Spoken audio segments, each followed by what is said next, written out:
जब बहुत नज़दीक में कोई आता है, बहुत नज़दीक में बीमारी बढ़ जाती है, बहुत नज़दीक में तकलीफ आती है, तब हम लोग भागते हैं।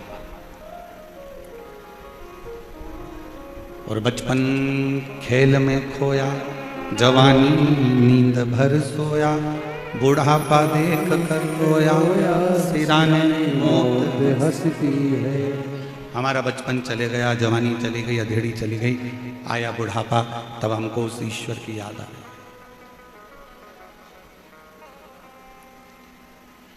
जीवन खत्म हुआ तो जीने का ढंग आया, जब शम्मा बुझ गई तब महफिल में रंग आया।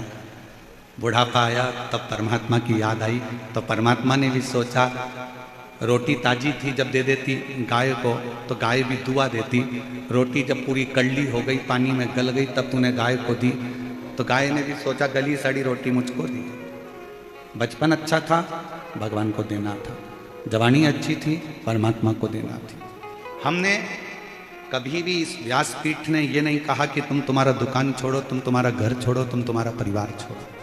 ये व्यासपीठ कभी नहीं कहती, क्योंकि शंकर भगवान कभी अपना घर नहीं छोड़े, तो हम तुमको क्यों कहें कि घर छोड़ कर जाओ। शिव जी ने कभी अपनी पत्नी को नहीं छोड़ा, तो हम तुमको क्यों कहें कि पत्नी को छोड़कर गंगा जी में जाकर बैठ जाओ। शिव जी ने अपने बच्चे नहीं छोड़े, तो हम क्यों आपसे कहेंगे कि अपना बुढ़ापे में अपने बच्चों को छोड़कर कहीं जाकर बैठ जाओ। क्यों कहेंगे। शिव जी का परिवार ये कहता है कि अपने नज़दीक में अपनी पत्नी को भी रखो, अपने नज़दीक में अपने बच्चों को भी रखो, अपने नज़दीक में अपने परिवार को भी रखो, और उन सब को रखकर भी अपनी साधना में तल्लीन रहो, अपनी भक्ति में तल्लीन रहो। इसमें भेद नहीं होना चाहिए।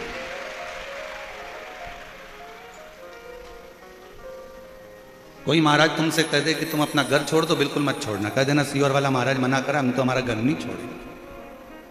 कोई कहे तुम अपना व्यापार छोड़ दो, बहुत व्यापार करो, तुम्हारे शरीर की कैपेसिटी है उससे दुगना व्यापार करो, भगवान तुमको इतनी कृपा कर दे कि तुम्हें रात दिन कमाने से फुर्सत ही ना मिले, मना नहीं। तुम्हारे शरीर की कैपेसिटी है उससे दुगना तुम व्यापार करो, मना नहीं। अच्छा कमाओ, पर तुम्हारी कमाई के साथ में एक बात का और याद रखना कि वो कमाई का कम से कम 100 रुपए में से 10 रुपए ऐसे कमाना कि वो 10 रुपए आप अपने खुद के ऊपर, हम दान की नहीं कहेंगे कि तुम अपना, कई लोग कहते हैं कि अपनी कमाई का इतना अंश बाहर निकाल कर दान करो, ये करो वो करो, हम तो नहीं कहते कि तुम अपनी कमाई का इतना अंश निकाल के दान करो, हम तो ये कहते तुम्हारी कमाई का इतना अंश निकाल के अपने खुद के ऊपर खर्च करो।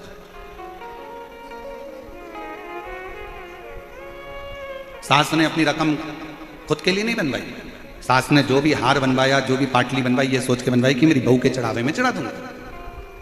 सास ने साड़ी ली तो ये सोच कर ली मैं मेरी बेटी को दे दूंगा। एक माँ ने अपना जो भी सामग्री ली वो अपनी बहू और बेटी के लिए सोच कर ली। एक पिता ने जो भी बनाया वो अपने बेटों के लिए, अपनी बहुओं के लिए, अपनी बेटी के लिए, अपने दामाद के लिए बनाया। आपने अपने लिए क्या करा? खूब कमाओ। दुनिया के महाराज आपसे कहेंगे कि अपनी कमाई का इतना अंश दान करो, परंतु हम आपसे कहते हैं कि अपनी कमाई का कम से कम एक अंश निकालो और वो अपने खुद के ऊपर खर्च करो स्वयं। इसीलिए थोड़ा सीवर वाला महाराज लोगों को थोड़ा खटकता है। उसके खटकने का कारण ये क्योंकि वो सीख ऐसी देता है। अब लोग कहते हैं कि अपनी कमाई का एक अंश निकाल कर दान करना, और हम कहते हैं कि अपनी कमाई का थोड़ा सा भाग निकाल कर अपने ऊपर खर्च करना, स्वयं के ऊपर। हम कमाई में इतने डूब जाते हैं, हम काम में इतने डूब जाते हैं कि अपना ध्यान नहीं रख पाते। नौकर 12 बजे 1 बजे जाएगा, बिल्कुल घड़ी देखेगा नौकर, बिल्कुल घड़ी, मतलब 1 बज गई सेठ जी में तो ये चल। झाड़ू वाली, बर्तन वाली बिल्कुल समय देखकर आती है और समय देखकर जाती है। और दुनिया के तुम ऐसे नौकर हो गए कि तुमको दुकान पर टिफिन रखा है और खाने की फुर्सत नहीं है, कमाने में लगे हुए हो। एक भिखारी भी तुम्हारे दरवाजे से भीख मांगता है ना, तो तुम्हारे सामने दरवाजे पर खड़े होकर ठेले वाले से केले खरीद कर तुम्हारे सामने केला छीलकर भिखारी भी खाता है, क्योंकि उसको भी मालूम है कि मुझे कमाना है तो मुझे शरीर पर ध्यान देना पड़ेगा। एक केवल आप और संसार के मनुष्य ऐसे होते चले जा रहे हैं कि वो अपने शरीर पर ध्यान नहीं दे रहे। कमाना है, कमाना है, कमाना। कई बुजुर्ग माताएं दिन भर लगी रहती, मेरी बेटी की शादी में मायरा भरना है, मेरी बेटी की शादी करना है, फिर मायरा भरना है, बहू आने वाली है, पोता आने वाला है, पोती आने वाली है, नाती आने वाला है, पंती आने वाला है, सबकी तैयारी कर ली। तूने अपने लिए क्या करा?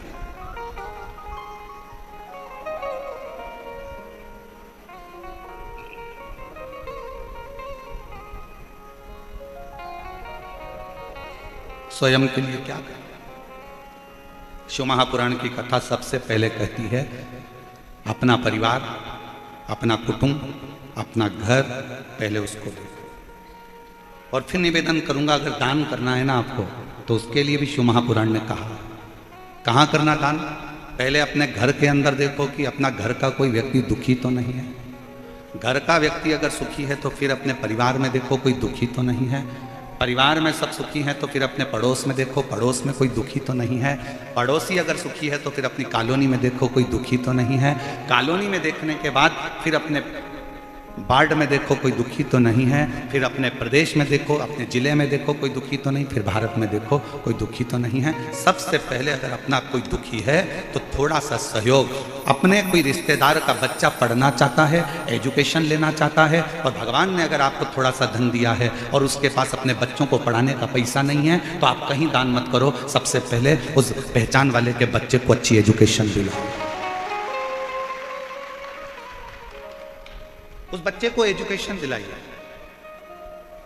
आप कहीं दान नहीं दे सकते। आपका कोई रिश्तेदार बहुत बीमार है, बहुत तकलीफ में है, उसके पास इंजेक्शन का, दवाई का, डॉक्टर को दिखाने का पैसा नहीं है। अपने को अगर भगवान ने दिया है तो थोड़ा सा उसकी औषधि में लगा, थोड़ा सा।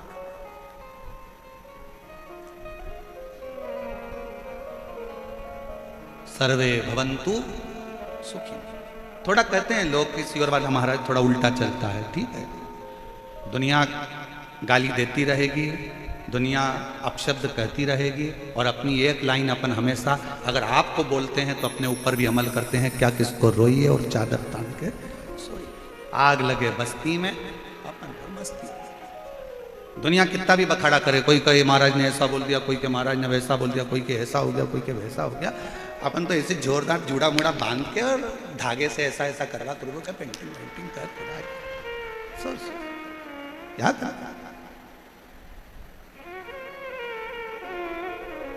हम तो बाबा के भरोसे चलते हैं। हम तो बाबा के भरोसे चलते हैं।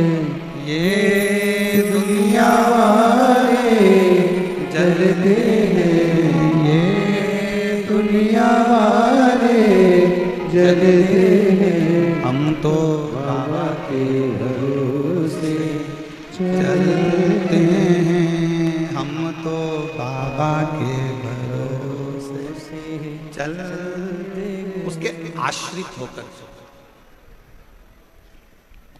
समर्पित होकर।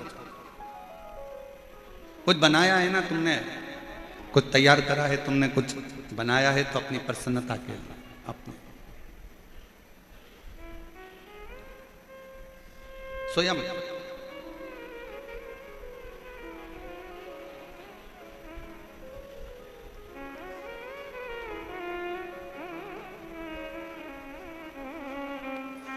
एक बार हम लोग महाराष्ट्र में कथा कर रहे थे, शहादा की बात है। शहादा में कथा चल रही थी और हम जब शहादा में कथा कर कर जजमान के यहाँ से किसी अन्य जगह पर कहीं जा रहे थे तो एक व्यक्ति ने कहा, और महाराज मजे में हो?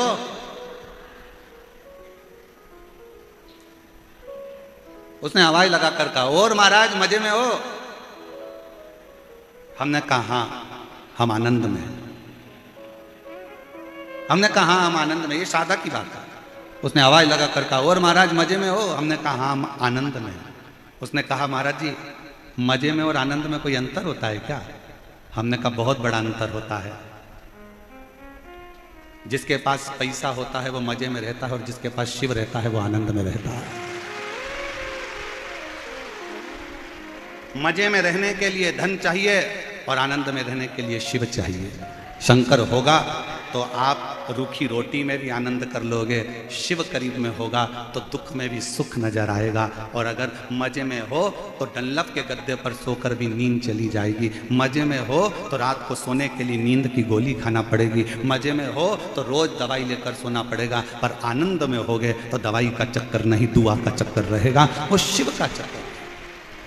उसने कहा महाराज मजे में हो, हमने कहा आनंद में। तो अंतर क्या है दोनों में? मजे में और आनंद में जमीन और आसमान का अंतर है। जिसके पास धन है वो मजे में और जिसके पास शिव है वो आनंद। यहाँ आनंद ही तो है।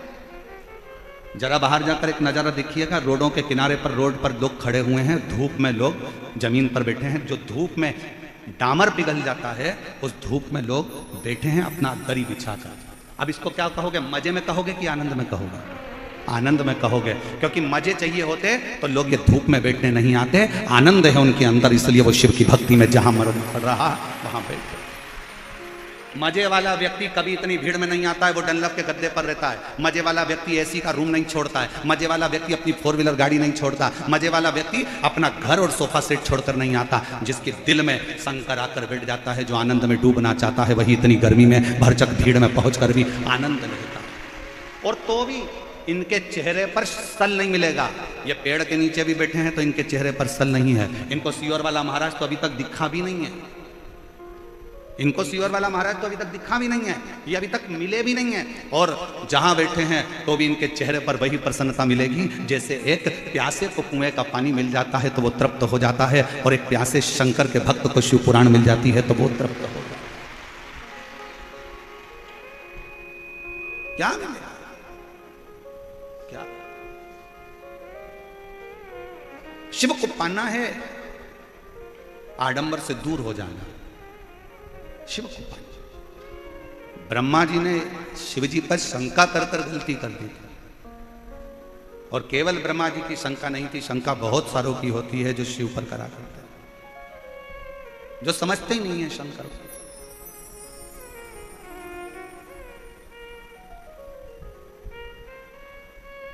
जो शिव को पहचान ही नहीं पाते हैं। क्या रखा है एक लोटा जल में? क्या रखा है एक लोटा जल में? लोटा लोटा लोटा लोटा चिल्लाते रहते हो गुरुजी, एक लोटा जल सारी समस्या का। अरे भाई, ये इतने पत्र जो भरे पड़े हैं हम तो पढ़ भी नहीं पाते हैं भाई। 4-5 पत्र फुल टोटल पढ़ने में आते हैं और बाकी के पत्र सब यहीं की यहीं धरे रह जाते हैं। क्या रखा है शिव का था?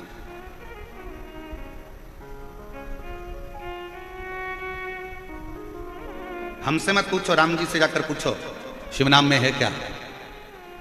शिव जी पे एक लोटा जल चढ़ाने में क्या रखा है? हमसे मत पूछो, पांडवों से जाकर पूछो। शिव जी को एक लोटा जल चढ़ाने में क्या रखा है? भगवान कृष्ण से जाकर पूछो, जिनकी 16,108 रानियां थी। क्या है एक लोटा जल में? 16,108 रानियां होने पर भी भगवान कृष्ण के घर में संतान नहीं हुई। गर्गाचार्य बाबा जी को बुलाकर पूछा कि औलाद कैसे होगी?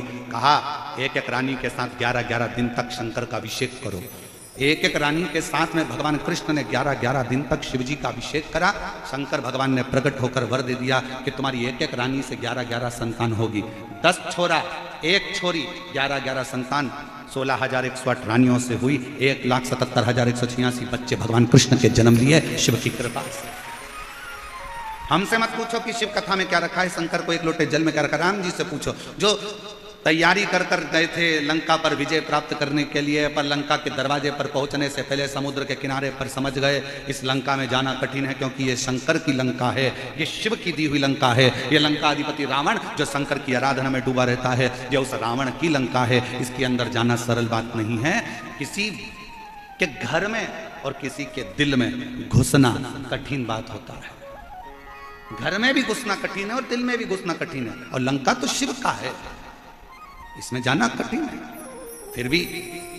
फिर आखिरी में भगवान राम जी ने रामेश्वर धाम की स्थापना करी, पूजन करी, अर्चना करी, आराधना करी, विनती करी, तब जाकर वहां से विनय प्राप्त कर कर, वर प्राप्त कर कर लंका पर चढ़ाई करी, फिर लंका की ओर सेतु बांध कर गए। कोई पूछे शिव के एक लोटे जल में क्या है? कोई पूछे भगवान शंकर के नाम में क्या है? शंका मत करो शिव की भक्ति में, कभी शंका मत करो, कभी नहीं। क्यों महाराज जी, हम शंकर जी पे, कई माताएं शंका करती है, हम पूजन में ऐसा काम किया है, भूल गए, भगवान हमसे रुष्ट हो गए, भगवान हमसे नाराज हो गए, हमने पशुपति व्रत में ये गलती कर दी, भगवान हमसे नाराज हो गए, हमने ऐसा कर दिया, भगवान हमसे नाराज हो गए। शिव महापुराण की कथा कहती है, एक बात याद रखना, जिंदगी में अपने अंदर उतार कर रखना, मेरा शंकर, तुम उल्टी पूजन करो, सुल्टी पूजन करो, तुम्हारा मन पड़े तो मंत्र जपो, नहीं पड़े कुछ मत जपो, तुम जो जपोगे, जैसी पूजन करोगे, मेरा शंकर वैसा स्वीकार कर लेता है। अभिमन्यु का चरित्र शिव महापुराण की कथा में आता है कि एक बालक अभिमन्यु जिसको कुछ नहीं मालूम था, एक दिन क्या करा उसने, कितना सरल भाषा है। छोटा सा बच्चा अभिमन्यु, मात्र 5 वर्ष का अभिमन्यु, और दौड़ते दौड़ते जाता है और जाकर एक छोटा सा पत्थर उठा कर लिया। अभिमन्यु एक पत्थर उठा लाया और अभिमन्यु पत्थर उठा कर लाया। उस पत्थर को उसने एक जगह पर रख लिया। क्या करता है, अभिमन्यु छोटा सा 5 साल का बच्चा दौड़ता दौड़ता जाता है, अंदर से पानी भरकर ला रहा था तो मैया ने चिल्ला दिया, कहाँ पानी लेकर जा रहा है। पानी का लोटा वहीं छोड़ दिया, अपना कपड़ा गीला करा, जिस वस्त्र को पहना था उसी को गीला कर लिया। गीला करके उसको लाके पत्थर पर निचोड़ रहा है अभिमन्यु, पत्थर पर निचोड़ रहा है।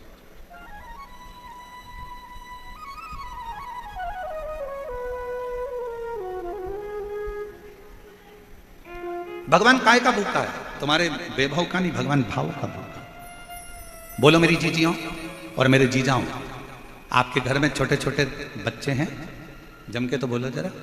और अगर बच्चे बड़े हो गए हों तो उनके छोटेपन का स्मरण करिएगा। आपकी बेटी, आपका छोटा सा बेटा, आपकी छोटी सी बेटी, उसके पास में इतना सा प्लास्टिक का गैस का चूल्हा, इतनी सी उसके पास में भगोनी तबेली, इतना सा उसके पास में चम्मच, इतने इतने से उसके पास में प्लास्टिक के कप, इतना छोटा सा फ्रिज, इतनी छोटी सी कूलर, इतना छोटा सा कुकर। बोलो देखे कि नहीं देखे, जम के तो बोलो जरा सब देखे। बच्चे जब पूरा व्यवस्था जमा कर बैठते हैं, इतने में पापा आ जाते हैं और बेटी दौड़ कर आती है छोटा सा कप लेकर, छोटा सा प्लास्टिक का कप, उसके अंदर कुछ भी नहीं है, और आकर कहती पापा चाय। पापा को मालूम है इसमें चाय नहीं है, पर पापा उससे चाय का कप लेते हैं, गोदी में बिठाते हैं, पीते हैं। कैसी लगी? पापा कहते बहुत बढ़िया, बहुत बढ़िया। और लाऊं, छोटी सी बच्ची 2 चोटी बंदी लहंगा पहनी दौड़ कर गई, फिर लेकर आ गई। पापा केतली में इतनी सी केतली, उसमें से कूड़ती है, लो। थोड़ी देर बाद मम्मी आ गई, मम्मी मैं तुम्हारे लिए रोटी लाती हूँ, और इतनी सी प्लेट प्लास्टिक की, उसमें लो मम्मी रोटी खाओ। मम्मी रोटी खाती, मम्मी को मालूम है इसमें रोटी नहीं है, पर बेटी जब भाव से खिला रही होती है तो वो असली की रोटी भी उसके आगे फीकी पड़ जाती है और भाव की रोटी उसके आगे प्रबल हो जाती है। भगवान ऐसा ही, माता पिता भाव का भोजन पाते हैं तो उनको खुशी होती है कि मेरी बेटी ने चाय पिलाई, मेरी बेटी ने मुझे खाना खिलाया, मेरी बेटी ने मुझे कुकर में से सब्जी निकाल कर खिलाई। उसी तरह अब अभिमन्यु 5 वर्ष का है, अपना कपड़ा गीला कर कर उस पाषाण पर, उस पत्थर पर जो रखा हुआ है उस पर निचोड़ रहा, निचोड़।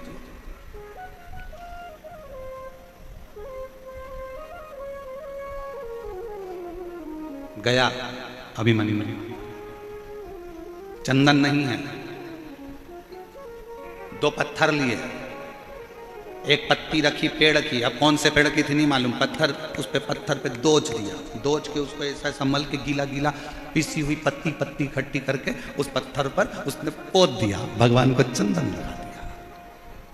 नहीं है अभिमन्यु के पास भोजन, गया दौड़ के, माँ ने सूखे कुछ आंवले के टुकड़े सुखाए थे, वही आंवले के टुकड़े की गुठली, आंवले के भी भाग ऊपर के नहीं, गुठली लाया और भगवान के सामने फल के रूप में रख दिया। अभी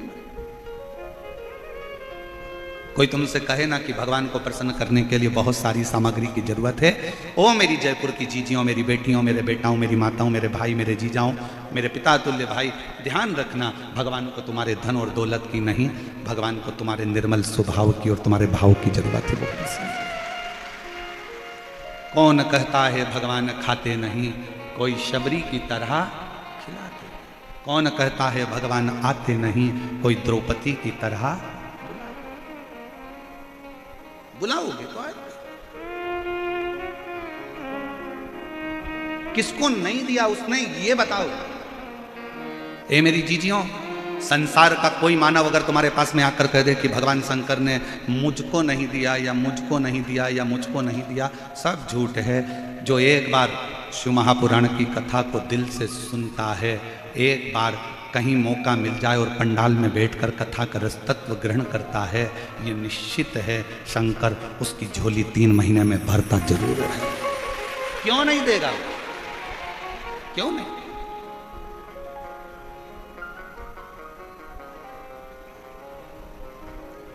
अभिमन्यु ने लाया आंवले के अंदर का जो बीजा दुनिया फेंक देती है वो लाकर अभिमन्यु ने भोग लगा।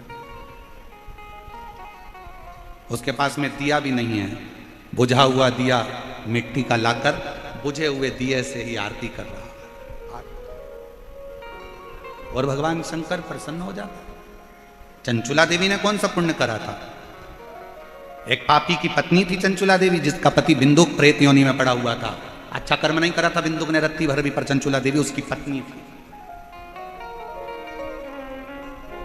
उसकी पत्नी थी।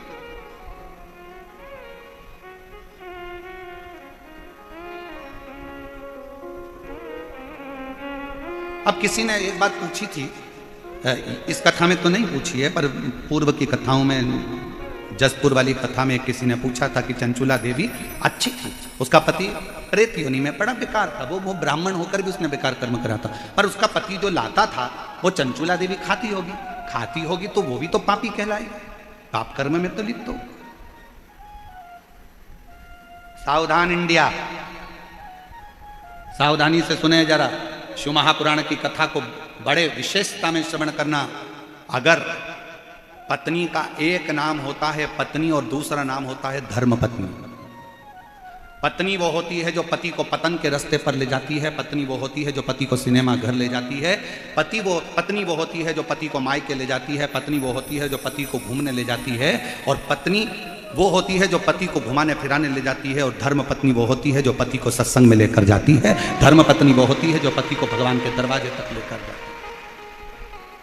पत्नी और धर्म पत्नी में जमीन और आसमान का अंतर है, बहुत लंबा अंतर।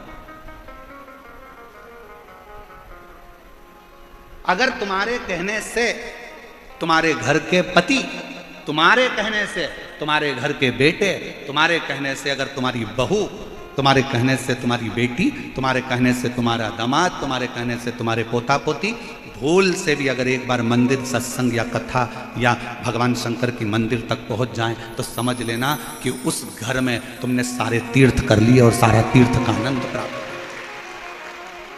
सब कुछ प्राप्त।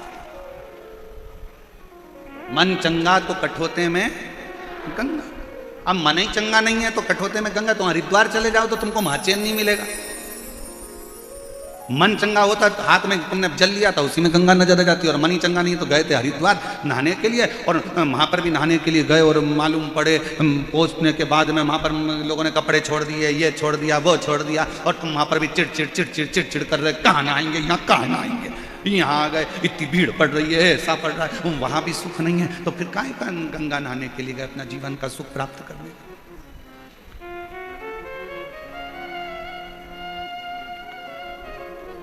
लोग कहते हैं चंचुला पति कमाता था, पाप कर्म करता था, उसका अंश धर्म पत्नी खाती थी, तो इसको भी पापी की गिनती में रखा जाए। बोलो रे भाई, तुम्हारा क्या कहना है? जयपुर वाले जो निर्णय देंगे कथा अमर में ही मोड़ देंगे। तुम निर्णय दो आज। पति पाप की कमाई कर कर लाया, चोरी कर कर लाया, गलत काम कर कर लाया, गलत चीजें कर कर लाया, गलत भाव से लाया, और पत्नी ने वो गलत चीजें पति की कमाई की खाई, तो पत्नी पापन कहलाएगी कि नहीं कहलाएगी? जहां जयपुर वाले निर्णय देंगे अपन कथा को मोड़ देंगे। आज तक के विचार नहीं है, कहलाएगी हैं? अब आधे बोल रहे हैं हाँ, आधे बोल रहे हैं ना। अब महाराज जी फंस गए बीच में। बताओ जल्दी से, कहलाएगी नहीं कहलाएगी? पत्नी उस पाप की हकदार नहीं होगी। क्यों नहीं होगी? उसका एक कारण है, पत्नी कभी अपने पति से नहीं कहती कि तुम चोरी करो, पत्नी कभी अपने पति से नहीं कहती कि तुम बेईमानी कर कर लाओ, पत्नी कभी, पूरे दुनिया की कोई पत्नी अपने पति से नहीं कहती। हाँ, कोई पर नारी के चक्कर में अगर पति पड़ा है तो वो पर नारी जरूर कहेगी तुम डाका डाल के लाओ चाहे चोरी करके लाओ, पर मुझे लाकर सोने के हार दो, मुझे लाकर मोबाइल दो, मुझे लाकर कुछ भी दो, तुम डाका डालो चाहे कुछ भी करो, चाहे चोरी करो, पर मुझे लाकर दो। ये पर नारी कहेगी। पर धर्म पत्नी अपने पति से कभी नहीं कहती कि तुम डाका डालो, गलत काम करो, गलत व्यसन करो, गलत विचार करो, गलत कार्य करो और मुझे लाकर दो। इसलिए शास्त्र कहता है, कबीरा बाबा का एक लाइन जिंदगी में उतार कर रखना, और मुझे विश्वास है मेरे जयपुर वालों ने वो लाइन अपने अंदर उतार कर रखी, इसलिए बिल्कुल सही निर्णय दिया कि गुरु की करनी गुरु भरेगा, चेला की करनी चेला, और उड़ जाएगा हंस। जयपुर वालों ने बहुत स्मरण से उत्तर दिया, बिल्कुल सही उत्तर। क्यों? दुकान पर बैठकर झूठ तुमने बोला, छल तुमने करा, बेईमानी तुमने करी, कपट तुमने करा, जो कुछ करना था दुकान पर बैठकर तुमने करा, ऑफिस में तुमने करा, तुमने ऑफिस में बैठकर झूठ बोला, कपट करा, बेईमानी करी, छल करा, दुकान पर बैठकर फैक्ट्री में बैठकर तुमने करा। पत्नी ने नहीं, बच्चों ने नहीं। तुम पत्नी को ब्याह कर लाए हो तो पत्नी का पेट भरने की जवाबदारी ना ससुर की होती है ना सास की होती है। पत्नी का पेट भरने की जवाबदारी ना ननद की होती है ना नंदोई की होती है। पत्नी का पेट भरने की जवाबदारी ना देवर की होती है ना देवरानी की होती है। पत्नी के पेट भरने की जवाबदारी ना जेठ की होती है ना जेठानी की होती है। पत्नी के पेट भरने की जवाबदारी केवल पति की होती है, पति की होती है। तुम किसी पर आश्रित होकर लेकर नहीं आए, तुम्हारी जवाबदारी, तुम्हारे बल पर में आई, किसी दूसरे के बल पर नहीं। तो पेट भरने की जवाबदारी किसकी है? पति। बच्चे हुए हैं तो उनका भरण पोषण करने की जवाबदारी किसकी है? जम के बोलो, पति की। अच्छी शिक्षा देने की जवाबदारी पति की होती है, अच्छे कॉलेज में पढ़ाने की जवाबदारी पति की होती है, अच्छे स्कूल में पढ़ाने की जवाबदारी बच्चों को पति की होती है। फिर माँ की क्या जवाबदारी होती है? तो शिव पुराण कहती है माँ की जवाबदारी होती है अपने बच्चों को संस्कार देना, गलत कार्य से दूर हटाना और अच्छी राह देना। ये माँ की जवाबदारी है,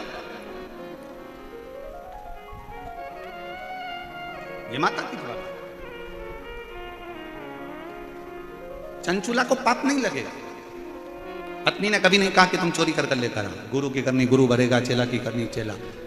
तुमने झूठ बोला, तुमने बेईमानी करी, तुमने प्रपंच करा, तो ऊपर भी कर्म का भोग तुम्हें ही भोगना।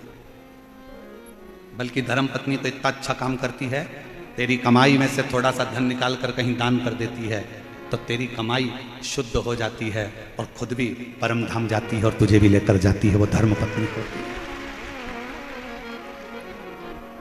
गलत नहीं कर रही। और मत बुरे कर्म कर बंदे वरना पछताएगा, भगवान की आंखों से तू बच नहीं पाएगा, तू बच नहीं पाएगा। अरे ओ अज्ञानी मत कर नादानी, अरे ओ अज्ञानी मत कर नादानी। तेरे कर्म का फल भी तू ही पाएगा, जैसा किया तूने तेरे आगे आएगा। मत बुरे कर्म कर बंदे वरना पछताएगा, भगवान की आंखों से तू बच नहीं पाएगा, तू बच नहीं पाएगा। अरे ओ अज्ञानी मत कर नादानी।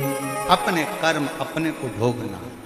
अपने तुम्हारे कमाई के हिस्सेदार बहुत सारे होंगे पर तुम्हारे कर्म के हिस्सेदार कोई नहीं।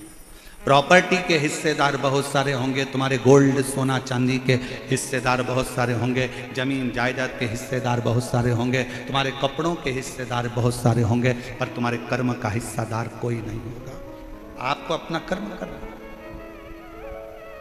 कौन होगी? चंचुला जैसी।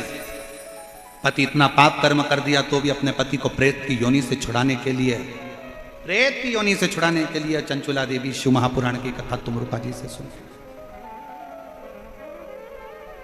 कौन?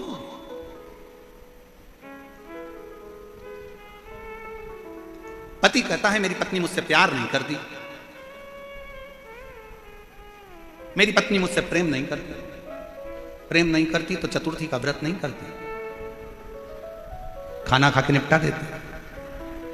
चतुर्थी व्रत करा, करवा चौथ का व्रत करा। बच्चों से प्रेम नहीं करती तो संतान सप्तमी का व्रत ना करती। एक नारी का पूरा जीवन खुद के लिए कुछ भी नहीं है। व्रत करे तो पति के लिए, बच्चों के लिए, सोमवार मंगल बुध गुरु शुक्र शनि जो करती है बच्चों के लिए। शरीर में बीमारी होने के बाद भी खड़ी होकर प्लेटफॉर्म पर भोजन बनाती रहती है, रसोई घर में बुखार है तो भी बच्चों का टिफिन बनाना पड़ेगा। सुबह बच्चे भूखे चले जाएंगे, पति ऑफिस क्या लेकर जाएगा। बेचारी अपने लिए क्या जीती है, क्या जीती। और उसके बाद भी उसकी जिंदगी में क्या प्राप्त होता है? केवल ताने, अपशब्द, अपशब्द। चंचुला देवी से तुमरुका जी ने कहा था, सुन चंचुला, तेरा पति प्रेत योनि में पड़ा है, उसको पड़े रहने दे, क्योंकि उसने बेकार कर्म करा है। उसको क्यों मुक्त कराना चाहती है? जो तेरा ध्यान नहीं दिया, पर स्त्री में लगा दिया, एक वेश्या का संग पकड़ लिया, रानी का हार चुरा के ले आया और रानी का हार भी ले जाकर देने लगा, तो उस वेश्या को देने लगा। तेरे घर का जितना धन था वो वेश्या को ले जाकर दे दिया, वेश्या के बच्चों को पालता रहा और खुद के बच्चों को नहीं पाला। तू ऐसे पति के लिए शिवपुराण की कथा सुन रही है? ऐसे पति के लिए? चंचुला, तेरी बुद्धि मारी गई है, तेरा विवेक कहां चले गया चंचुला? चंचुला कथी है वो, फिर वो एक लाइन याद कर लो, वही ऐसी टेढ़ी चोटी वाली बाई की। कौन सा गाना था वो? भला है बुरा है जैसा भी है मेरा पति मेरा दिलदार। वो टेढ़ी चोटी वाली बाई फिल्म में गाई यही गाना, फिर याद करो।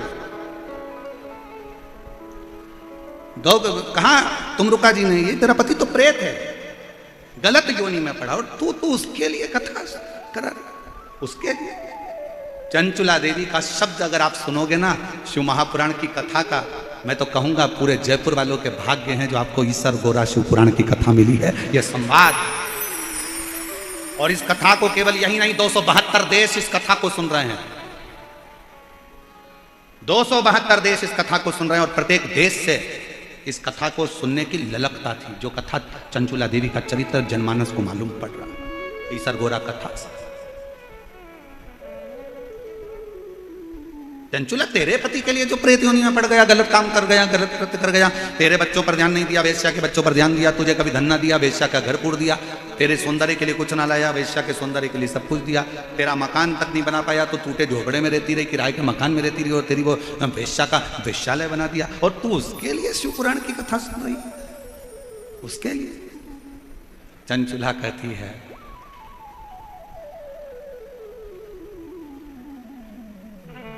जिसके साथ मेरे 7 फेरे डले हैं, मैं उसके एक जन्म अगर उसका बिगड़ गया तो उसके 6 जन्म बिगड़ने नहीं दूंगी।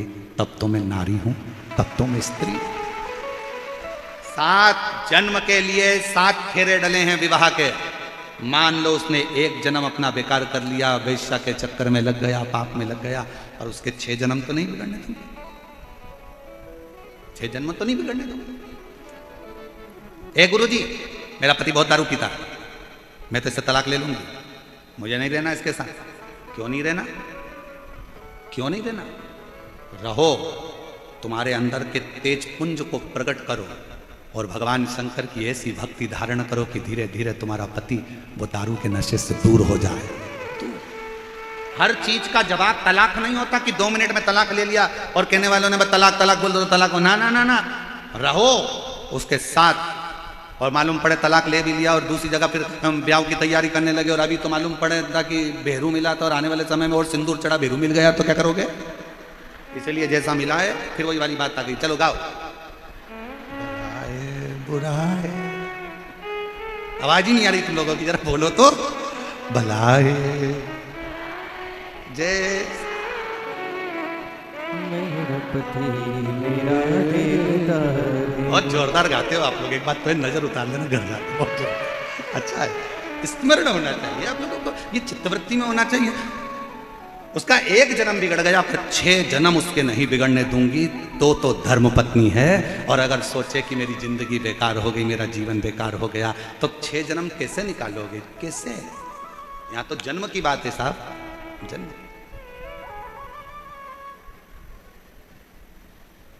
और फिर याद रखो, हर जन्म में पत्नी मिलेगी, हर जन्म में पति मिलेगा, हर जन्म में बच्चे भी मिलेंगे, हर जन्म में तुमको भोजन भी मिलेगा। कुत्ता बन गए तो भी खाने को मिलेगा, चींटी बन गए तो भी खाने को मिलेगा, झिंगुर बन गए तो भी खाने को मिलेगा, मछली बन गए तो भी खाने को मिलेगा, पक्षी बन गए तो भी खाने को मिलेगा। प्रत्येक जन्म में तुम्हें सब कुछ मिलेगा, पर प्रत्येक जन्म में शिव महापुराण की कथा नहीं मिलेगी। ये केवल एक मनुष्य जन्म में प्राप्त हो, जिसमें हम अध्ययन कर सकते हैं, हम स्मरण कर सकते हैं, हम उतार सकते हैं। चंचुला के प्रश्न भारी थे, भारी। शिव कथा कर रही है, भगवान शंकर का संवाद कर रहा है। शिव महापुराण की कथा कहती है कि आनंद में रहने के लिए तुम्हें धन की नहीं, विश्वास की जरूरत पड़ती है, भरोसे की जरूरत। जब आप लोग 21 मई से 27 मई तक निरंकारी मैदान दिल्ली में जो शिव महापुराण की कथा होगी, उसको जब आप श्रवण करोगे तो दिल्ली से जब आप उस कथा को निरंकारी मैदान दिल्ली से जब सुनोगे 21 मई से 27 मई तक, तो उस कथा का स्मरण में आप देखेंगे कि पांडवों का जितना भरोसा कृष्ण पर था, पांडवों का उससे अधिक भरोसा शिव पर था, भगवान शंकर पर। और भरोसा ही तो होना चाहिए। एक पत्र है, अच्छा है।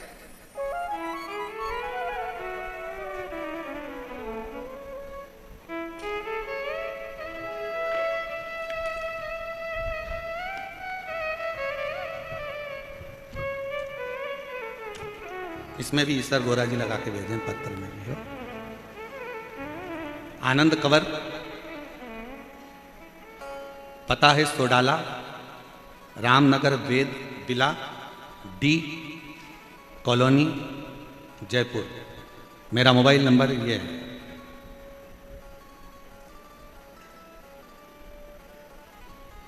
मेरा निवेदन गुरुजी, मैं आनंद कंवर, गले में गठान हो गई थी, जिस गठान को डॉक्टर ने गलत कहना चालू करा था। हम लोग बहुत परेशान हो गए।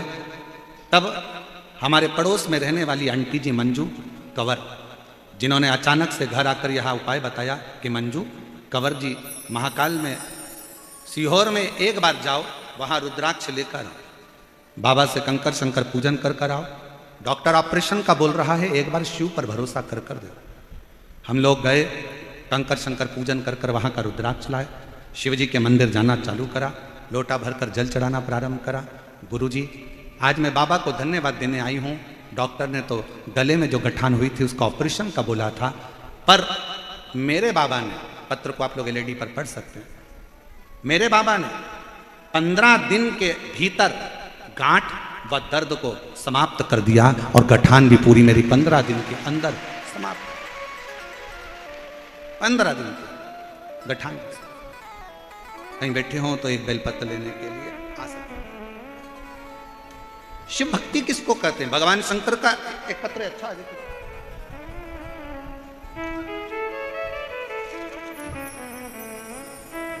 मेरा नाम राजेश धाकड़ है, मेरे पति का नाम रूप सिंह है, मेरे बेटे का नाम सचिन कुमार धाकड़। मैं जयपुर आगरा रोड की निवासी हूँ। मेरा मोबाइल नंबर ये है, कहीं बैठे हो तो आ सकते हैं। मैं सबसे पहले जजमान परिवार श्री अग्रवाल जी को धन्यवाद देती हूँ, सुधीर जी को, जिन्होंने जजमान पद ग्रहण किया, और पूरी समिति को धन्यवाद देती हूँ जिन्होंने हमको ये 7 दिन की शिव पुराण की कथा श्रवण करने का सौभाग्य दिया। जयपुर के अंदर कुबेर भंडारी की कृपा से ये कथा का लाभ मिल रहा है। गुरुदेव, मेरा बेटा सचिन 6 साल से नीट की तैयारी कर रहा था, पर 6 साल से नीट की तैयारी करता पर उसका सिलेक्शन नहीं हो पा रहा, जिसकी वजह से मेरा बेटा पूर्ण तरह से हार चुका, धीरे धीरे डिप्रेशन की ओर जाना चाहता। मैंने अपने बेटे से, एक माँ से अपने बच्चे का दर्द नहीं देखा जाता, मैंने अपने बच्चे से कहा कि क्यों चिंता करता है, एक बार शिव महापुराण की कथा सुनना प्रारंभ कर। बच्चे को जब डिप्रेशन की ओर देखा तो बच्चे को कथा में लगाया, उसका मन लगा, डिप्रेशन से बाहर निकला। उसने कहा, मम्मी मैं पशुपतिनाथ का व्रत कर लूं? मैंने कहा बिल्कुल कर। पर वो सीहोर वाला महाराज कहता है कि जो पशुपति व्रत करता है प्रसाद भी उसी को बनाना पड़ता है, तुझे तैयार करना पड़ेगा। मैं करूंगा। बच्चे ने पशुपति व्रत करे, प्रसाद बनाकर जाना। मेरे बेटे ने आपकी एक बात को स्वीकार कर लिया कि अपनी पढ़ाई को 4 गुना कर दो, अपनी विद्या अध्ययन को 4 गुना करो, जो शिक्षा ग्रहण कर रहे हो कोचिंग 4 गुना करो, मेहनत 4 गुना करो, रात दिन एक करो और फिर एग्जाम देने के लिए जाओ। 2024 में मेरा बाबा ऐसी कृपा कर दिया गुरुदेव कि मेरे शंकर की कृपा से बेटे ने पूरी पढ़ाई कर कर बेलपत्री पर शहद लगाकर चढ़ाई, और बाबा की कृपा से मेरे बेटे का नीट की परीक्षा क्लियर हो गई। मैं बाबा को धन्यवाद देने के लिए आई हूँ। अब मेरा बेटा MBBS कर रहा है छत्तीसगढ़ से, मैं मेरे बाबा को यहाँ प्रणाम करने के लिए आई। एक पत्र और अच्छा है, देखिए। सुनील कुमार शर्मा, निवासी जयपुर, मैंने 2020 से शिव महापुराण की कथा प्रारंभ करी है सुनना, आराधना। गुरुजी मेरा बेटा सॉफ्टवेयर इंजीनियर है।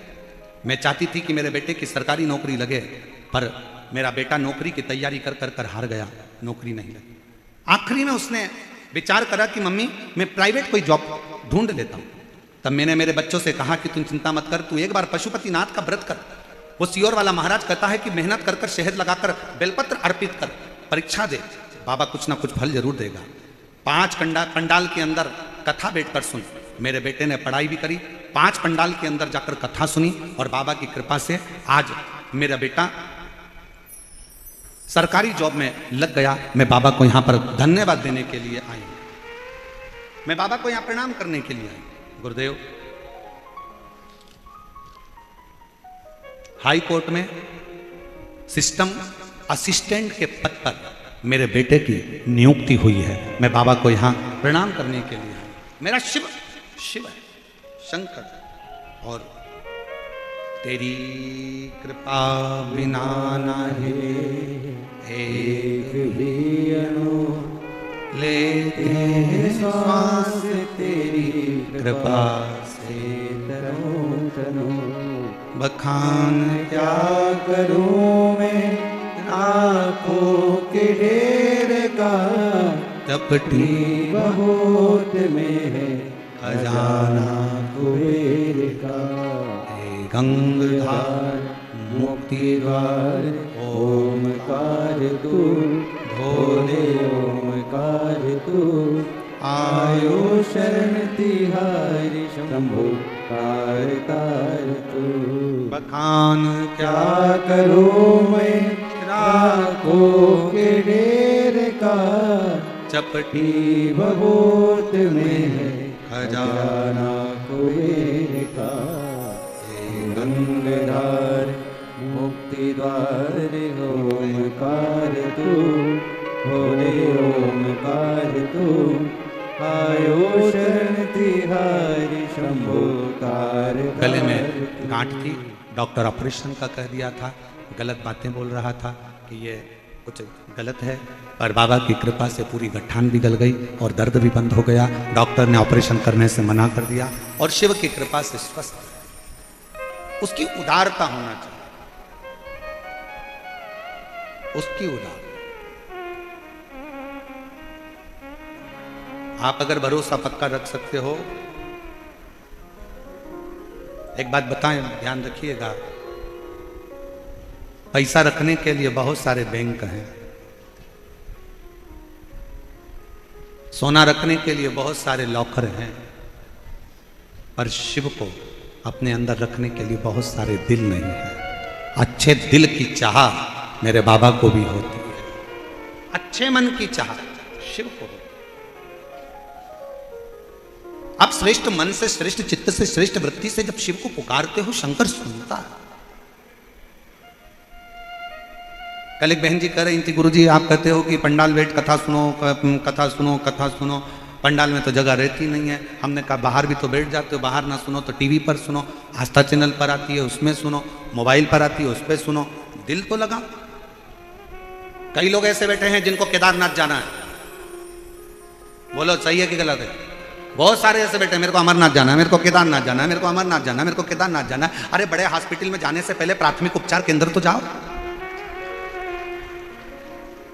बड़े हॉस्पिटल में जांच बाद में करवाना, पहले अपने गांव का जो हॉस्पिटल है, अपने शहर का जो हॉस्पिटल है, अपना जो परिचित डॉक्टर है, पहले उसके पास तो जाओ। अर्थात बड़े ज्योतिर्लिंग में जाने से पहले अपने घर के पास में जो शंकर का मंदिर हो वहां जाना तो चालू करो। धीरे धीरे केदारनाथ और अमरनाथ भी बुला लेगा, बुलाएगा।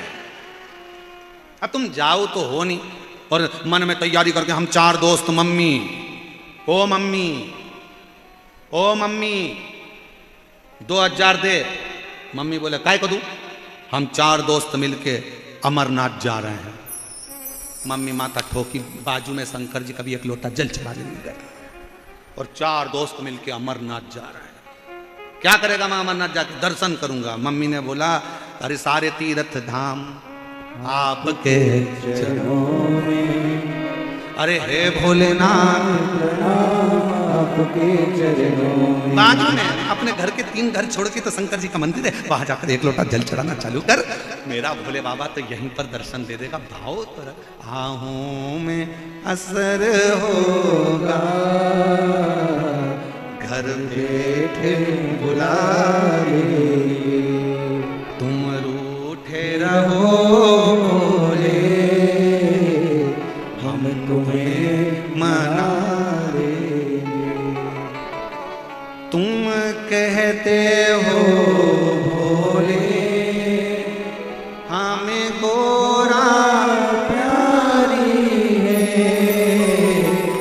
तुम कहते हो भोले सब बोलिए हमें गोरा प्यारी है, एक बार तो आ जाओ, एक बार तो आ जाओ, गोरा को बुला लेंगे, एक बार तो आ जाओ, गोरा भी बुलाए। बेटे की हाई कोर्ट में बहुत सुंदर पद पर प्रतिष्ठित हुआ है, आप लोग जोरदार ताली बजाइए। बहुत बस तुम रूठे रहो भोले, हम तुम्हें मना लेंगे, तुम रूठे रहो भोले, हम तुम्हें मना लेंगे। तुम कहते हो भोले हमें गंगा प्यारी है, तुम कहते हो भोले हमें गंगा प्यारी है, तुम कहते हो भोले हमें गंगा प्यारी है, तुम कहते हो भोले चंबो हमें गंगा प्यारी है, एक बार तो आ जाओ, गंगा भी बुला लेंगे, एक बार तो आ जाओ, गंगा भी बुला लेंगे, तुम रूठे रहो भोले, हम तुम्हें मना लेंगे।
प्यारी है हो।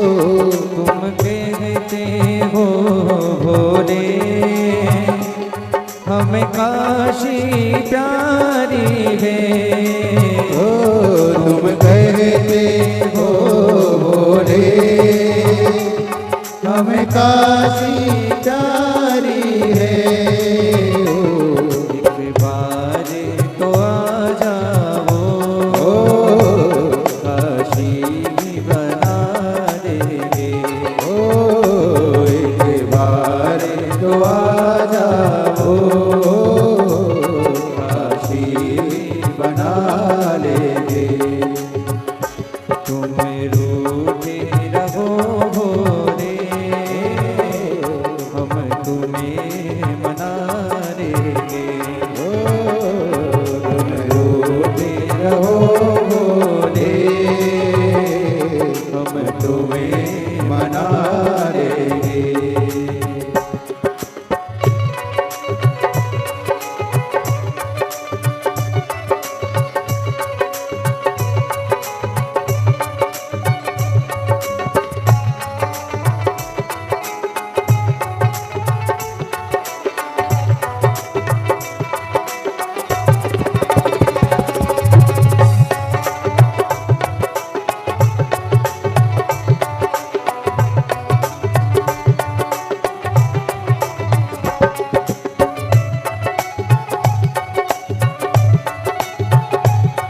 राधे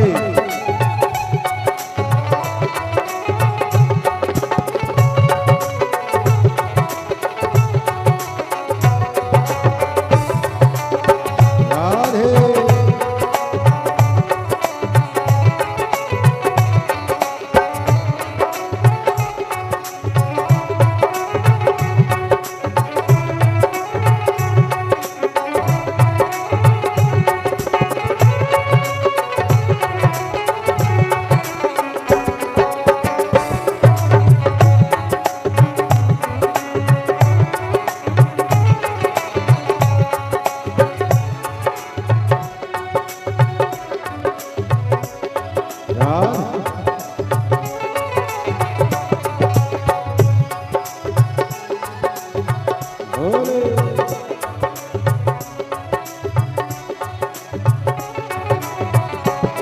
तुम कहते हो भोले मुझे भक्त है प्यारे हैं।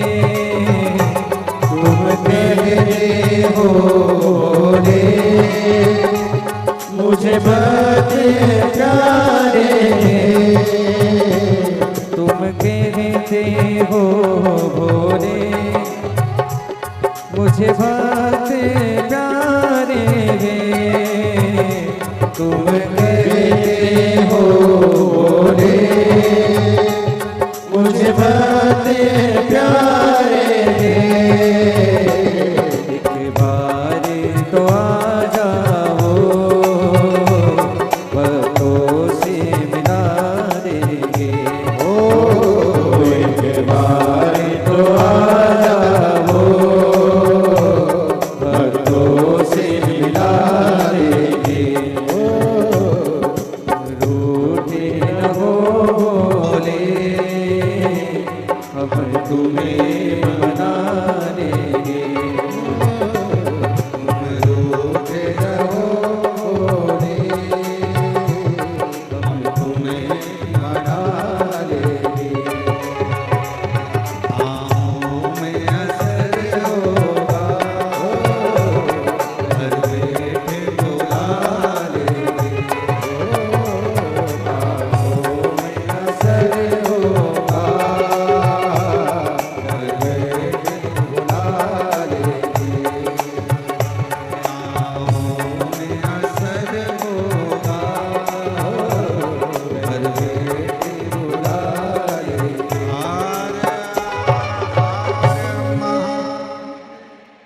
अपने स्थान पर बैठकर बाबा से मन की बात कहिए, हृदय से प्रार्थना करिए, विनय करिए, निवेदन करिए। जहाँ जगह मिले वहाँ बैठकर बाबा को अपने मन का भाव अवश्य दिल से प्रार्थना करें। विनय करो, निवेदन करो। जो बाहर बैठे हैं वो बाहर बैठकर, जो टीवी के सामने कथा सुन रहे हैं वो टीवी के सामने, जो मोबाइल पर कथा श्रवण कर रहे हैं वो मोबाइल पर बाबा को विनय करें। साथ में बोलिएगा, आपकी आवाज़ व्यासपीठ तक, व्यासपीठ और आपकी दोनों की आवाज़ भगवान देवाधिदेव महादेव तक पहुँचे।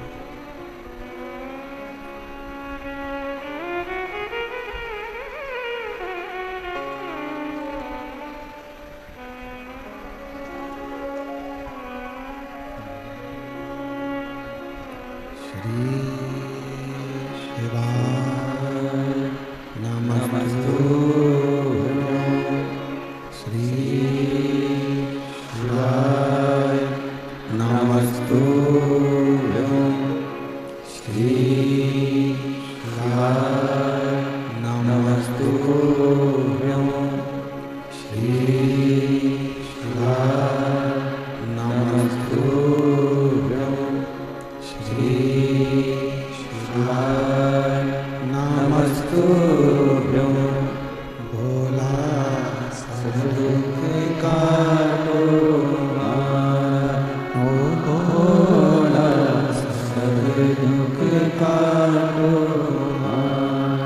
शिव शंकर जप तेरी माला, भोले बाबा जप तेरी माला।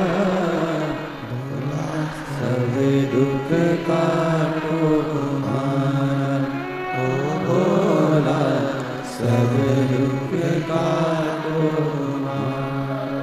वेश मंगल मंगलकारी, वेश मंगल मंगलकारी। शमशान वासी हमारा, शमशान वासी हमारा। ओ भोला सब दुख काटो हमारा, ओ भोला सब दुख काटो हमारा।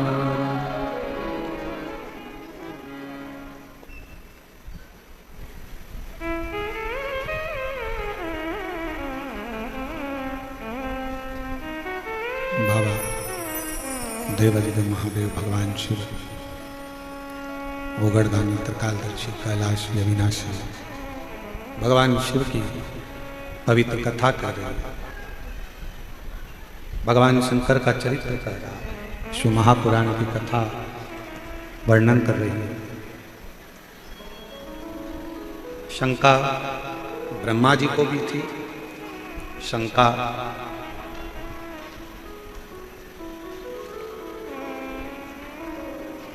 मां सती को भी थी।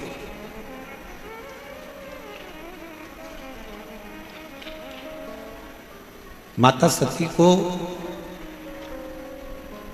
एक शंका बड़ी भारी समाहित हुई थी, जिस समय पर कुंभज बाबा के यहाँ से कथा सुनकर जब आ रहे थे और भगवान शंकर जी ने राम जी को प्रणाम किया था, शिव जी ने राम जी को नमन किया था, तब सती मैया के मन में शंका थी। और शंका क्या थी कि जिसको मेरे पति प्रणाम कर रहे हैं ये कौन है? कहा यही मेरे इष्ट देव हैं, मेरे राम। शंकर भगवान के इष्ट देव राम जी हैं और राम जी के इष्ट देव भगवान शिव।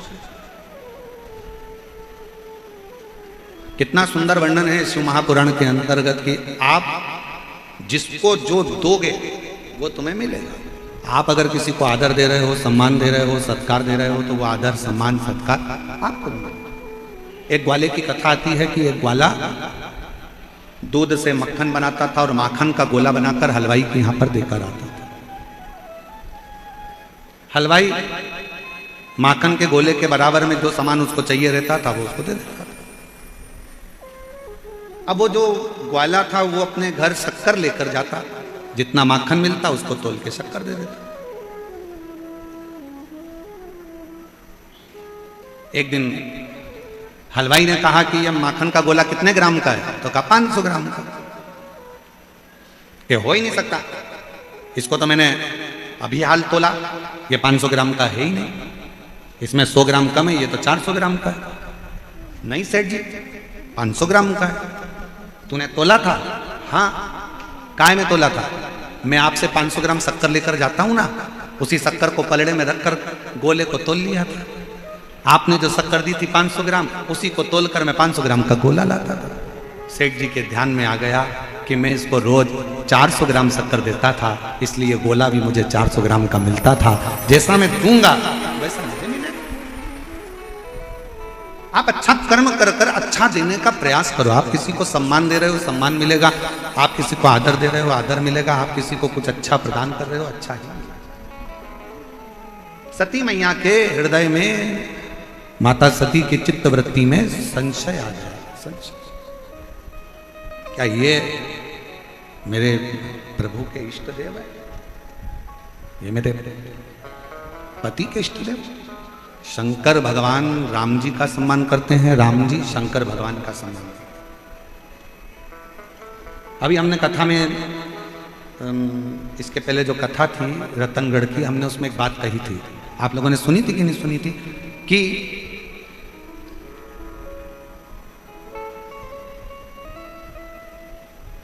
तुम्हें कितना भी गुस्सा आए, पति को कितना भी क्रोध आए, पुरुष को कितना भी चिड़चिड़पन आए, निवेदन है सारा क्रोध सारा गुस्सा बाहर छोड़कर आओ, घर के अंदर लेकर मत।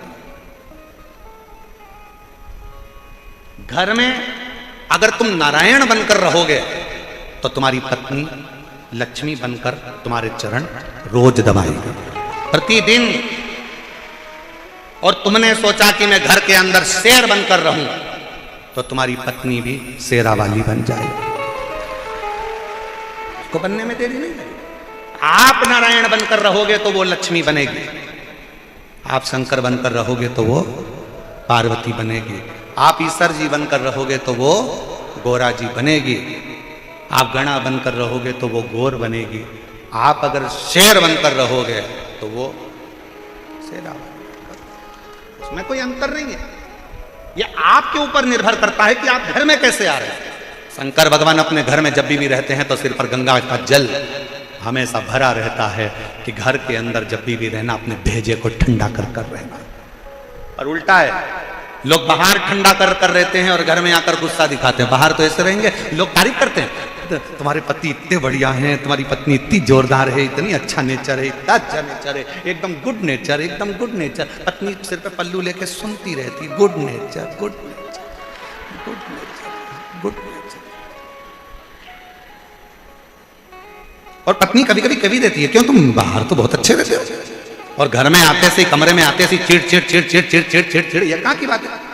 और तुम ज्यादा चिड़चिड़ करते हो तो फिर जगत जननी जगदम्बा तेरे भक्त जनों पर माता, अरे भीड़ पड़ गई भारी और दानव दल पर टूट पड़ी माँ, करके सिंह सवारी घर घर शेरा वाली।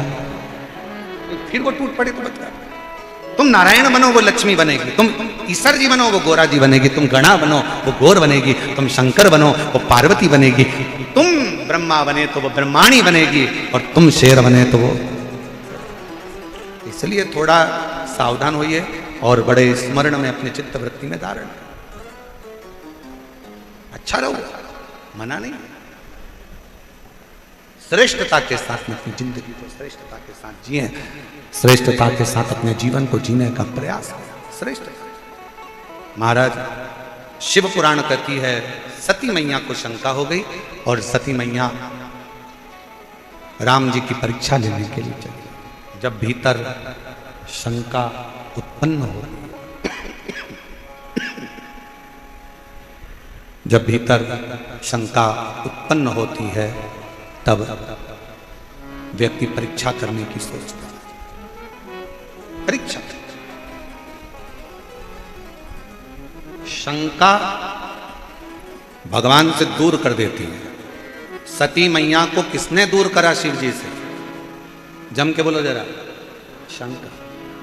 थोड़ी सी शंका जब पति और पत्नी के बीच में आ जाती है तो पत्नी अपने मायके में रहना चालू कर देती है, पत्नी चली जाती है। शंका जहां थोड़ी सी आई वहां पर पूरा घर बर्बाद हो जाता है।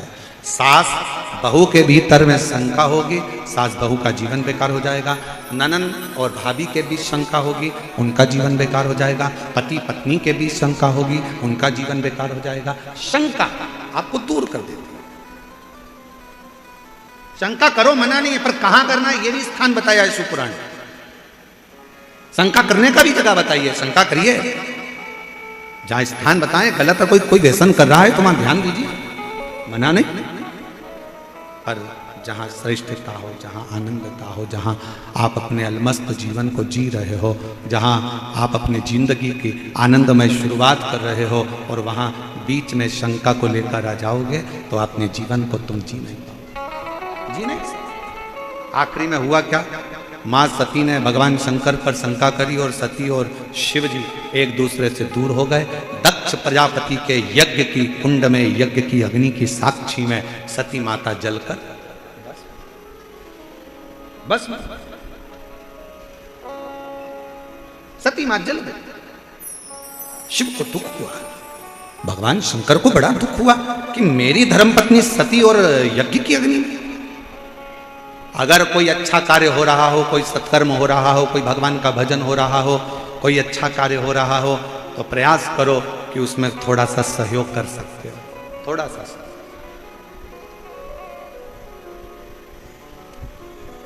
अभी कल की बात हम आपको बताते हैं, बताना तो नहीं चाहिए फिर भी बता देते हैं। तेरा तुझको, और कल की बात हम बताएं आपको।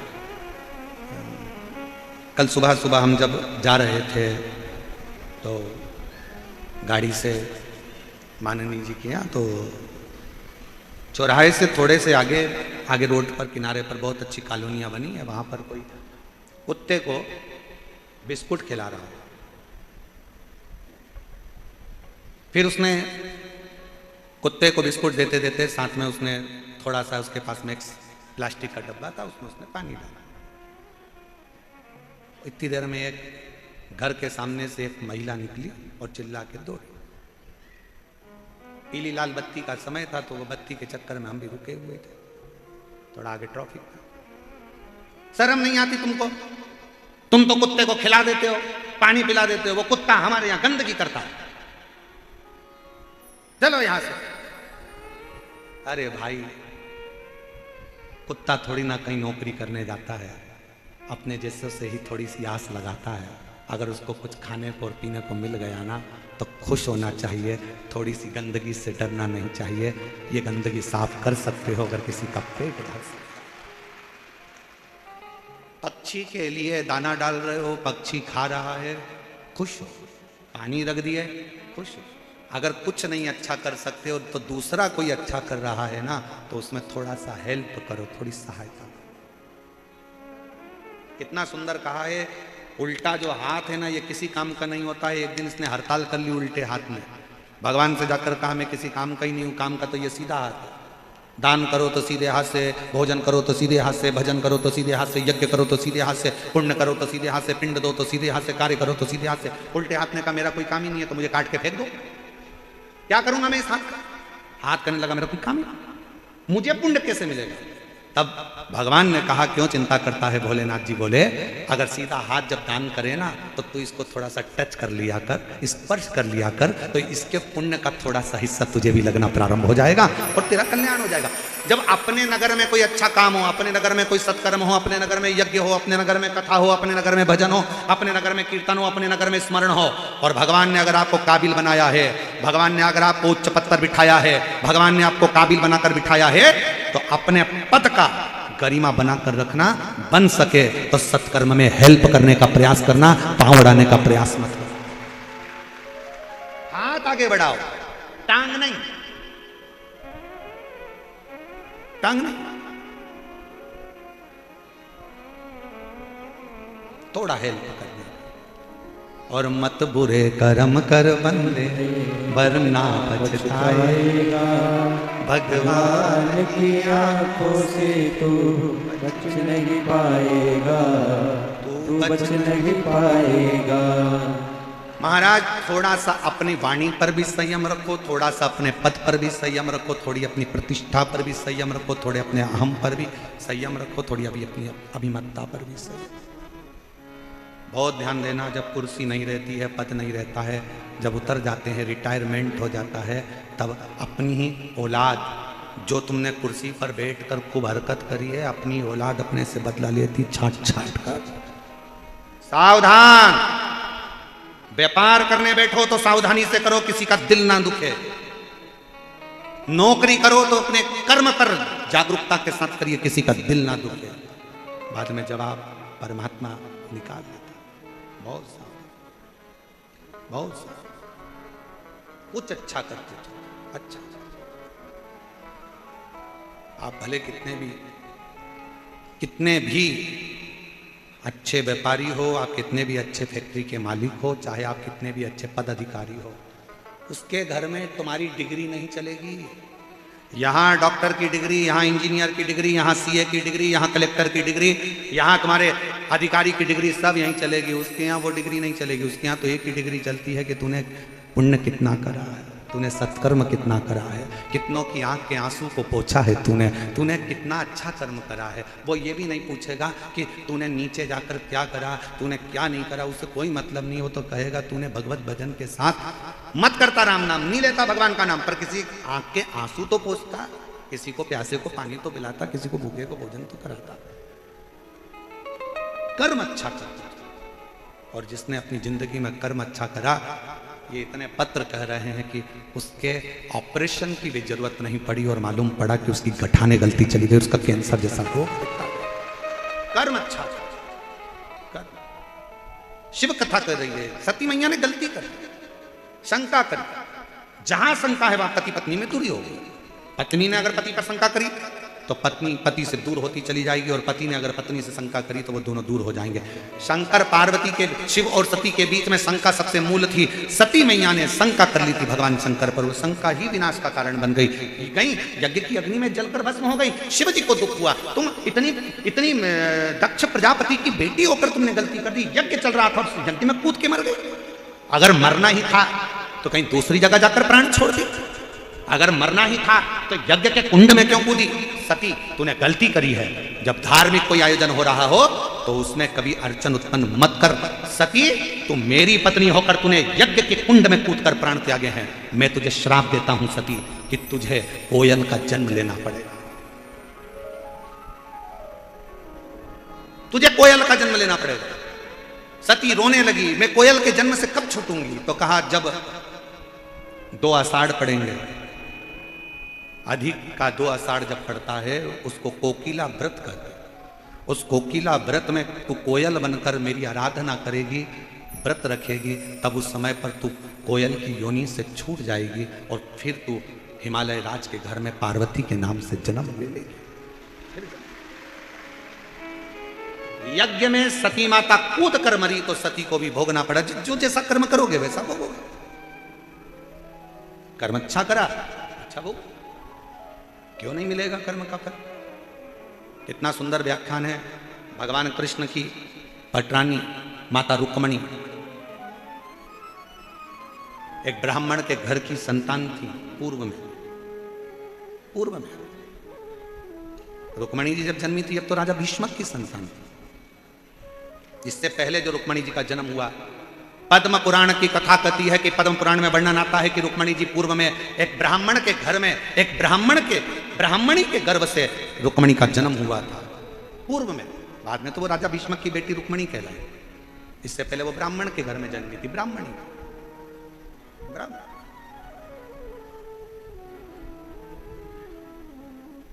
बेटी बड़ी हुई, विवाह करा।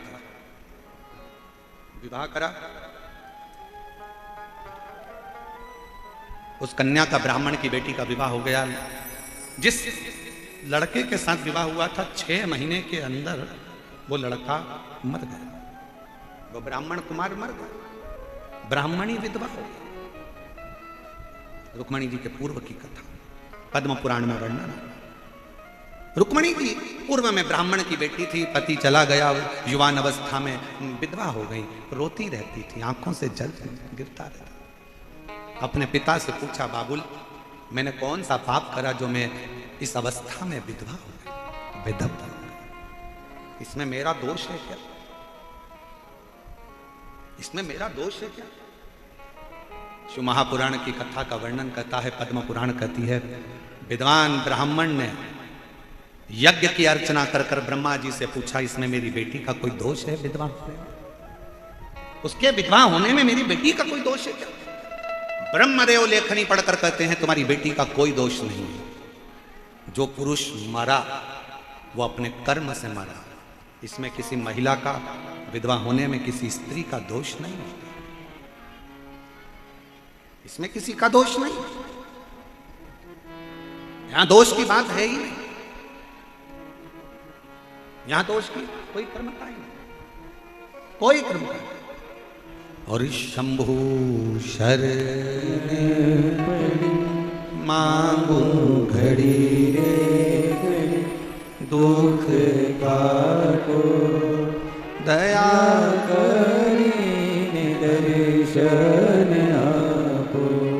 ओ शंभु शरण पड़ी मांगू घड़ी रे घड़ी दुख काटो, दया।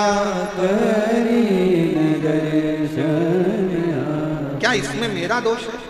कई माताएं आंख में आंसू भरकर रोती हैं, पति चले गया, बेदव्य हो गए, भगवान कौन सा हमने पाप करा था, कौन सा हमने ऐसा काम करा था, बेदव्यता धारण कर ली, विधवा हो गई, ये हो गई, वो हो गई, ना जाने कितना कितना लोग बोलते रहते हैं। शिव महापुराण जिसने नहीं सुनी, नहीं पढ़ी, जिसने पद्म पुराण नहीं पढ़ी, जिसने 18 पुराण का अध्ययन नहीं करा, वो रोता। नहीं तो अध्ययन करो ना, रुक्मणी जी का चरित्र उठाओ, पद्म पुराण उठाओ।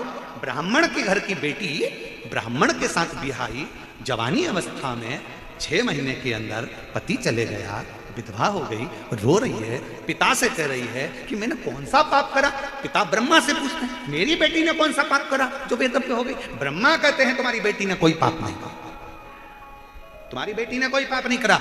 ब्रह्मा कहते हैं, जिस लड़के से विवाह हुआ था उस लड़के का जीवन ही इतना था, जिस लड़के से विवाह हुआ था वो लड़के का पूर्व का कर्म ही ऐसा था, उसको इतनी ही अवस्था में जाना था। और शिव पुराण यही कहती है, कभी किसी पर दोष मत दो कि इसके साथ ऐसा हो गया, इसका पति चले गया तो इसकी पत्नी चली गई, तो इसका ऐसा हो गया तो उसका। कभी किसी पर दोष मत दो, सबको अपने अपने कर्म से जाना है। पति अपने कर्म से जाएगा, पत्नी अपने कर्म से जाएगी, लोग अपने कर्म से जाएंगे। किसी पर दोष देने की जरूरत नहीं, किसी पर दोष देने की जरूरत नहीं है।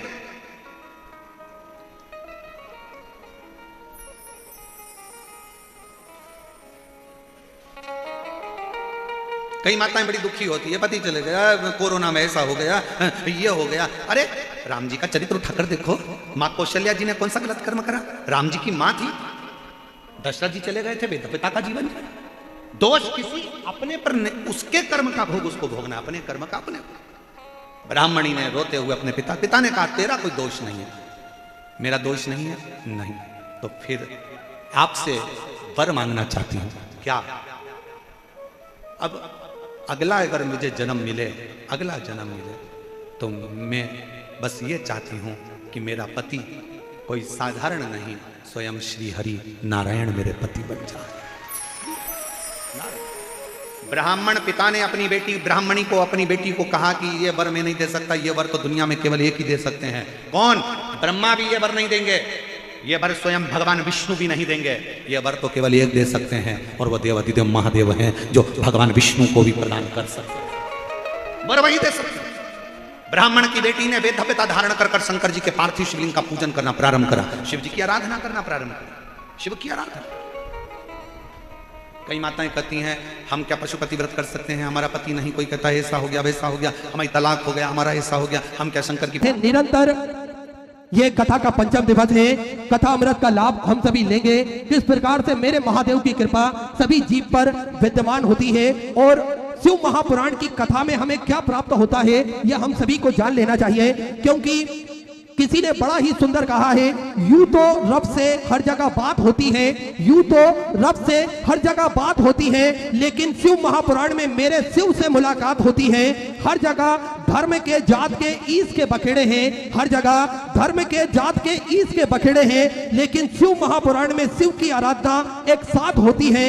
हर कोई उससे रहमतों की भीख मांगता है, हर कोई उससे रहमतों की भीख मांगता है, लेकिन शिव महापुराण में रहमतों की बरसात होती है। और हम सभी ने देखा है किस प्रकार से शिव महापुराण की कथा में रहमत जब बरसती है तो निरंतर सभी भक्त सोच नहीं सकते, इतनी कृपा इतनी करुणा शिव महापुराण की कथा में बरसती है और भक्त उसका लाभ प्राप्त करते हैं। और आप सभी को ज्ञात है, सिद्धपुर नगरी सीहोर की पावन धरा पर जो विशाल कुबेरेश्वर धाम की स्थापना होने जा रही है, ये एक ऐसा धाम बनने जा रहा है जो 12 ज्योतिर्लिंग के मध्य में केंद्र में स्थापित होगा। कंकड़ शंकर की ये पावन धरा, कंकड़ शंकर की ये पावन भूमि जब स्थली है, तप स्थली है, साधना स्थली है, आराधना स्थली है। भगवान की कृपा दृष्टि इस धरा पर हमेशा विद्यमान होती है। और आप सभी ने देखा होगा इस धरा पर कंकर के रूप में शंकर को पूजा जाता है और किस प्रकार से मेरे महादेव उस कंकर में से निकलकर हम सभी का हाथ पकड़ते हैं और हम सभी का कल्याण करते हैं। देखिए, भक्त आते तो हैं आंखों में आंसू लेकर उस धरा पर, लेकिन जब उस धरा से वो निकलते हैं तो उनके चेहरे पर एक मुस्कान होती है। उन्हें ऐसा लगता है कि कहीं ना कहीं मेरे महादेव ने मेरा हाथ पकड़ रखा है और हम सभी को वो भाव से पार लगाएंगे, क्योंकि पिता का घर है वो हम सभी के, और वो निरंतर अपने बच्चों का ध्यान रखते हैं।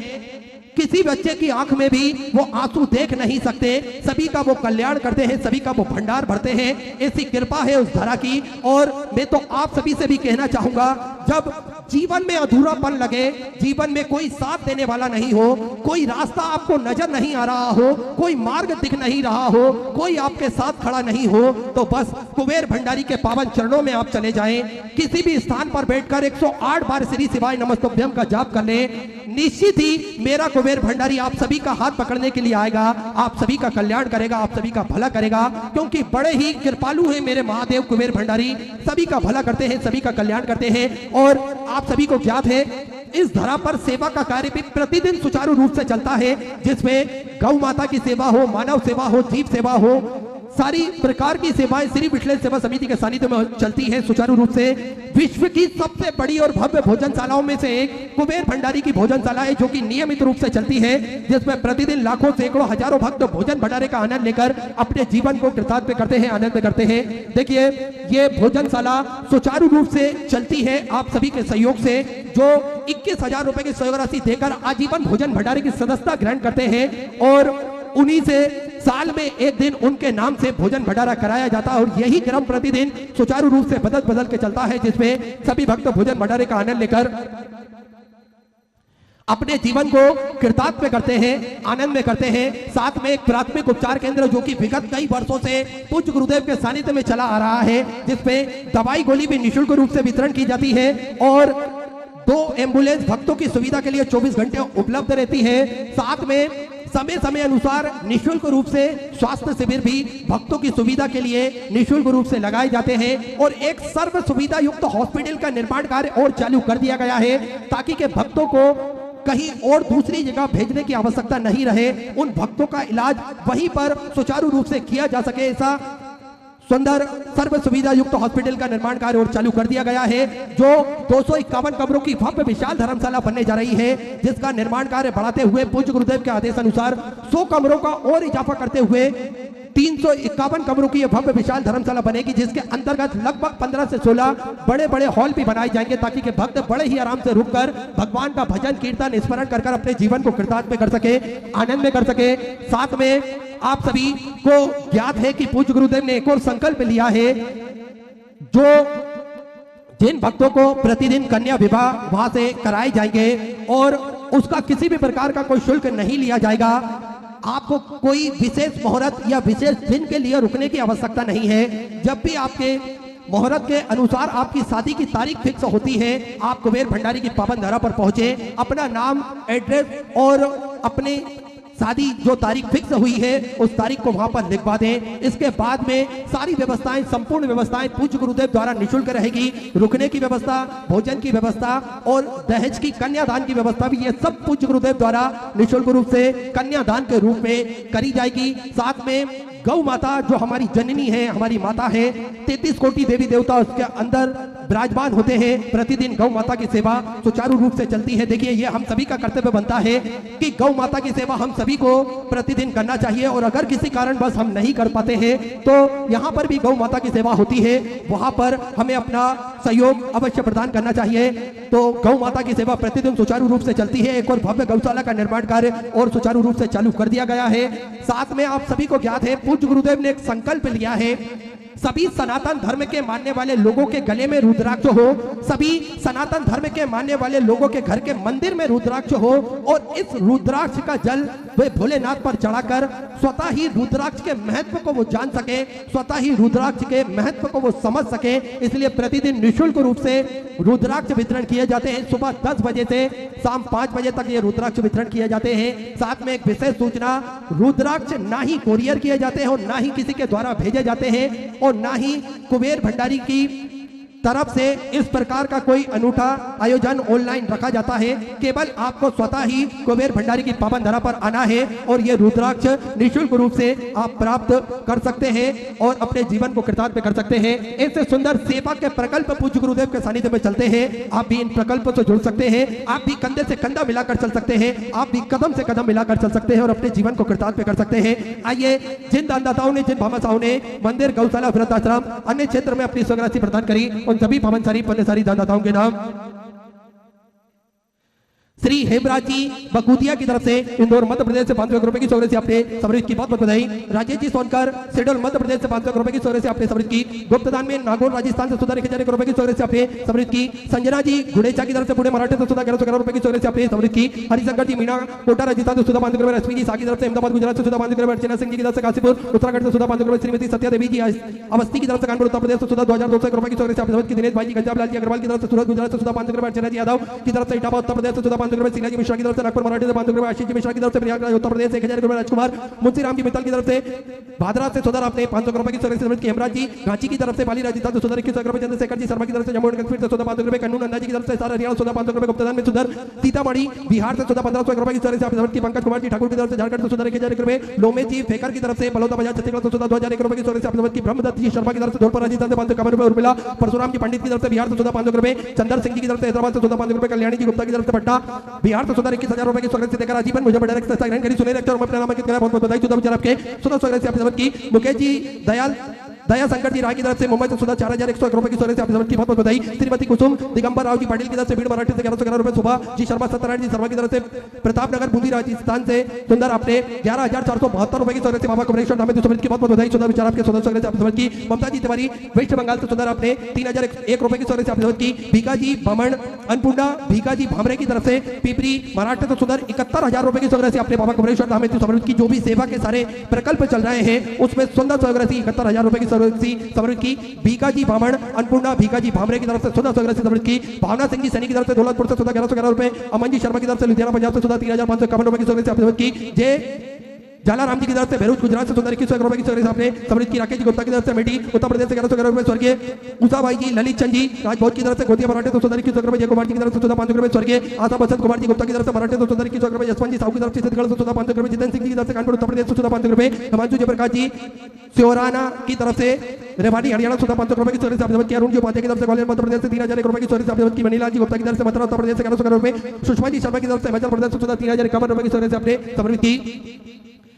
सिया जानकी जी शर्मा की तरफ से लखनऊ उत्तर प्रदेश से 1151 रुपए की सौगात से आपने समृद्ध की। स्वर्गीय भूपेंद्र पाल जी मित्तल की तरफ से पंजाब से सुधा 2001 रुपए, श्रीयस जी बेडरे की तरफ से भीड़ मराठे से सुधा 1111 रुपए की सौगात से आपने समृद्ध की। ज्योति रामेश्वर जी बागमारे की तरफ से मालिका मराठे से सुधा 1001 रुपए की सौगात से आपने समृद्ध की। सभी दानदाताओं का मैं हृदय के आनंद गहराई से नमन करता हूं, दंडवत करता हूं, प्रणाम करता हूं। सुधा सौगात से आपने समृद्ध की। जो भी भक्त अपनी सौगात मंदिर, गौशाला, वृद्धाश्रम, अन्य क्षेत्र बाबा कमलेश्वर धाम में समृद्ध करना चाहते हैं, वे टीवी स्क्रीन पर श्री विठल सेवा समिति के 2 account number axis bank account, central bank of India का चल रहा है। दोनों में से किसी भी अकाउंट में अपनी सौगात जमा कर अपना नाम व्हाट्सएप पर भेज सकते हैं। आइए सीधे व्यासपीठ की शरण में चलते हैं। पूज्य गुरुदेव के सानिध्य में हम सभी सुंदर आज पंचम दिवस की कथा श्रवण करेंगे। जय जय श्री राधे, हर हर महादेव, श्री शिवाय नमस्तुभ्यं।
Ora